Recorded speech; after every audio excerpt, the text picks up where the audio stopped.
Okay, hey guys, another quick video.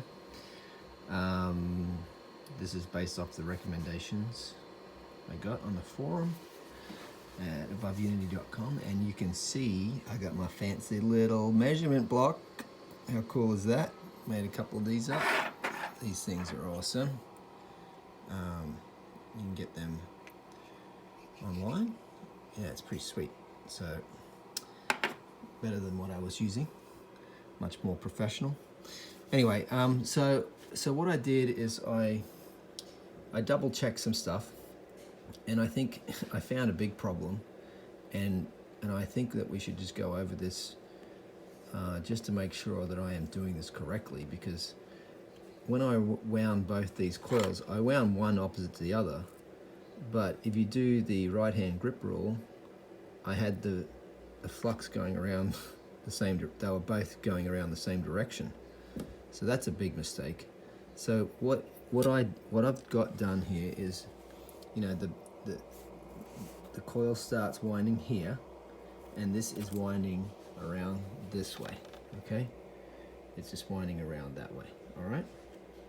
So if the wire's around this way, okay, and then I wrap my fingers around that, okay, that's the way it's wound. That means the flux is going to go this direction, right? All right, so it's like that. All right, so and of course I had the other one wrapped the other way, but that means it's going to go this way, so it's actually going to go the hell. So this one and this coil are actually wound the same direction. So is that right? Yeah. So if I put my fingers around this, grab it, because that's the way I started winding here, going around this way. Okay.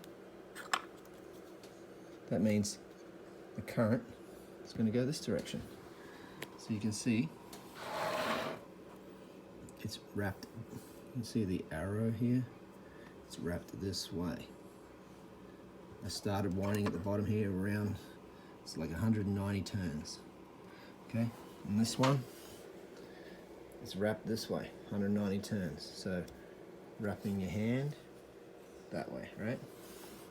And here, wrapping your hand that way.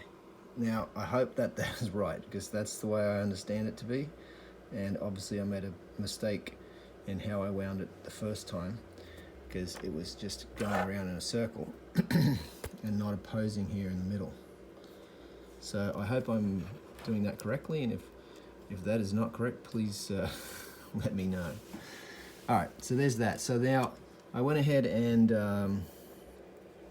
you know, around this 1.4 millimeter wire directly around the POC partner output coil, okay, one of them, and that coil, okay, is supporting the load. So if you look here, so the dot convention, that's where the winding starts. So I started the winding, okay, so this is the start of the winding. This one here comes out, it goes directly through the globe, okay, and then so it's going directly through the globe, and then it's going through my measurement block, okay, which is the 0.1 ohm resistor.